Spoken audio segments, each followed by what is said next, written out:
Today, my heart was touched, and I want to share you why. There was a woman who used to struggle with dieting, with weight loss. It felt like she was banging her head against the wall, trying to fit a square peg into a round hole, just that feeling. And we grabbed lunch today, and she brought a friend. And her friend started talking about going on keto. And the woman who I'd worked with, who used to struggle with weight loss, she started giving her friend advice.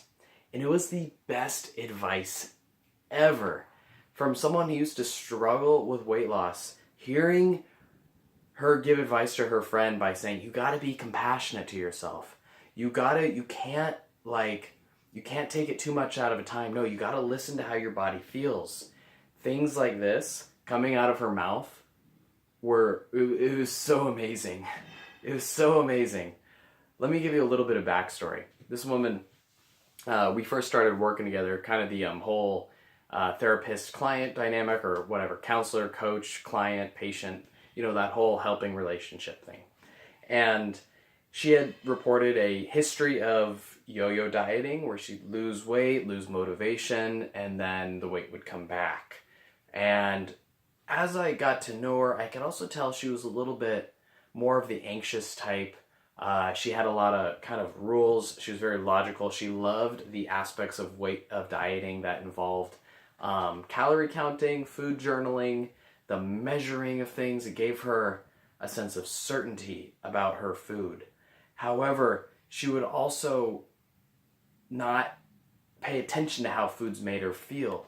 She would get in her head about feeling so guilty about things. Like, if she wasn't perfect, then it meant she was a failure. And if she was a failure, then she would just say, well, F it. I failed today. I was over 5 calories. I'm exaggerating on 5 calories, but F it. I'm going to eat the whole day. And she'd gain all this weight back. She had a lot of guilt, a lot of stress, a lot of rigidity around weight loss. And this has been going on for like a decade. This attempt to lose weight. And it had become to the point where she lost trust in her body. And so now it's been a few months working with me, and the changes in her life have been really profound. Just her, what I call weight loss enlightenment. Not even in terms of weight, but like the way she feels about herself, the way she perceives her body, the way she is in her body. Instead of kind of being ashamed of her body or fearful of it, it's more expansive. It's literally a lighter feeling because all the guilt has been lifted. And now we're grabbing lunch. I'll do that for clients in the South Bay area. So anyways, if you're in South Bay area, holler. But anyways, she had brought her friend, and her friend was aware about our working relationship. And this was very unofficial. Like, this is just casual lunch. We weren't even talking about weight loss, but it came up in conversation. And her friend kind of looked at her sideways, looked at us. We're seated around the table, and she said, I want to go on keto. She said, my friend has been seeing really good results on keto. And she said she's lost 15 pounds in 2 weeks or whatever. And I kind of guess, oh, sounds like you want to try keto. I kind of asked her that. She didn't say it outright. She was like, yeah, like, I'm thinking. It's like, and she mentioned her friend who had brought her, the friend who I was working with. She said, yeah, so-and-so, they tell me a lot about eating, natural foods, not processed. And that's what keto is, right? It's like you're eating whole foods. You're not eating processed foods. And so she's like, yeah, I kind of want to try it. They do 1,400 calories a day. And yeah, and she wanted to try it. And she said, okay, but I'm going to start on Monday. She said, after we kind of were talking, she said, I'm going to start this keto thing on Monday. I got a wedding to go to, so I'm going to be bad over the weekend kind of thing. And I don't know, pause the story, but I don't know if you've been there before, but where you're thinking about starting another diet. And it's like, okay, let me start after the weekend. And that weekend, it's like, okay, my last week of freedom. All right, my last week of freedom. Then I'm really going to try to lose weight the next week. I'm really going to be good. Have you been there before? Because if you've been there before, then you also know how that story ends. The story ends, you binge over the weekend, you feel bad, but then you go on the diet. The diet gives you results. It does give you results. You do lose weight, yada, yada, yada. You do, quote unquote, feel better. You think you feel better, but for some reason, you don't stick with it, right? For some reason, you don't stick with it.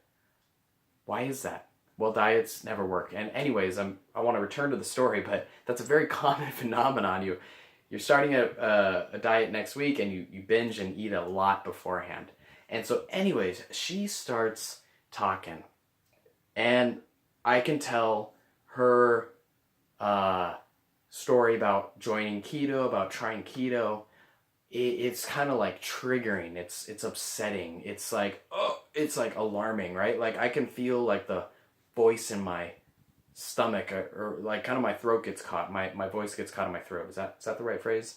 I'm like, oh, I don't want to, I don't want to resist what she's saying. I don't want to come across as too strong. And I thought her friend, the woman I had originally worked with, did an amazing job of giving her heartfelt advice, which in that moment she probably needed. Advice can be harmful. Advice can be not the appropriate thing. I thought me giving advice would be inappropriate, but because they had an existing friendship, because this woman had seen results, so to speak, that she had the right to give advice. And the advice she gave was so good.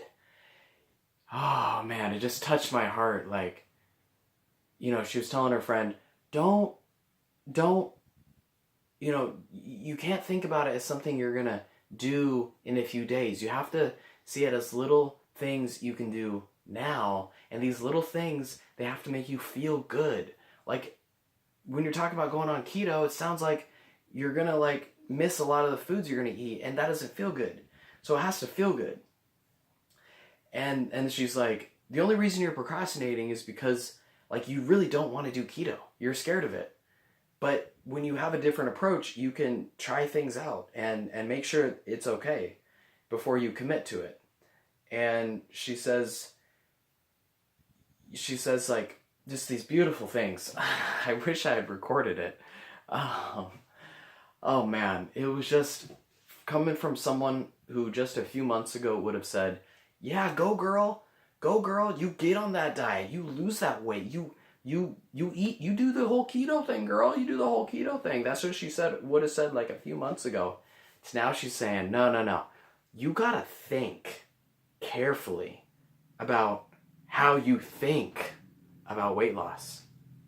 Because how you think about weight loss right now, it's overly simplified. You're just thinking, just do it. Oh, I'll just go on keto. That's the wrong type of thinking. You want to approach weight loss as I don't know if you can see me in the video, I'm moving my body. It's much different. It's a much different approach. It's, you're learning from weight loss. Weight loss is not the goal. You're learning to listen to your body. You're getting rid of that notion that you can lose weight forever by keto or by another diet plan. It's hard to give up that. But oftentimes when you give up that illusion of the diet working, keto's gonna work. When you give up that illusion, it does mean you got to accept yourself right now. You got to accept yourself right in your core. You got to be like, damn, I have some problems around emotional eating. I have some problems around being anxious. I have some problems around being disconnected. I got some problems. I got some holes in my heart, and it's hard to fill. And it's hard to fill, and I turn to food and I turn to dieting so that I can avoid, manage, control, distract that hole in my heart. You got to get to that point, and then you got to say with compassion, and I accept myself. You can give a story behind it. You can say, this is how I learned to survive as a young child, maybe even as an adult after dieting. This is how I learned to survive. And you accept yourself. You say, boom, this is where I'm at. Like, damn, I wish I didn't have to admit to myself I had this hole in my heart, but I do. And that begins the healing process. You commit to like a journey, a hero's journey, where you start listening to your body, right? Listening to your body. I always say your hunger is your inner guide. So my analogy for this is Star Wars. Obi-Wan Kenobi comes in and teaches Luke Skywalker about the Force. That's your hunger. Obi-Wan Kenobi is like your hunger. Your hunger is like the Force within you. And you gotta learn to study that Force. You gotta learn to dance with it. You gotta learn to play with it, right? There's a reason I call this weight loss enlightenment. It's like yoga. It's like you're moving your body. You're getting connected to your body. And that process, when you learn your body and you begin studying these things around intuitive eating and health at every size, it dramatically shifts the way you see weight loss in such a profound way. It's like an enlightenment. And when you kind of buy into these concepts and apply them, and you know, I'll be honest too, a lot of the times the only way you're willing to really be open to these concepts is if you have a history of dieting failure, where you've tried enough times where you lose weight, the weight always comes back, where you've yo-yo dieted 10, 20, 30, 40 times. Only at that point, oftentimes, are you ready to really hear this enlightenment message. So I do want to say that. It's so hard to get into your soul. It is so hard to get into your soul. If this is touching your soul right now, please share it with a friend, because that message that weight loss doesn't work, you know, traditionally speaking, using willpower and meal plans and so forth and diets, it doesn't work that way. And the message that you gotta listen to your body, you gotta accept yourself, you gotta accept your flaws, you know, and heal and connect and rewire your mindset and learn. You gotta learn. Intuitive eating and health, there's a lot of things you need to learn. Not a lot, but progress can be made in just a few months. Anyways, I feel complete. I know I just cut myself off, but anyways, I am running out of thoughts. My mind just went totally blank. And I feel at peace with that message. So I'm just listening to my gut feeling right now. And we're going to call it at that. So anyways, that's today's podcast episode. And if you're in South Bay and you want to grab lunch with me sometime, just get on my calendar. All right? Book a call with me. Let's figure this shit out. It's at weightlossenlightenment.com/free strategy session. Peace.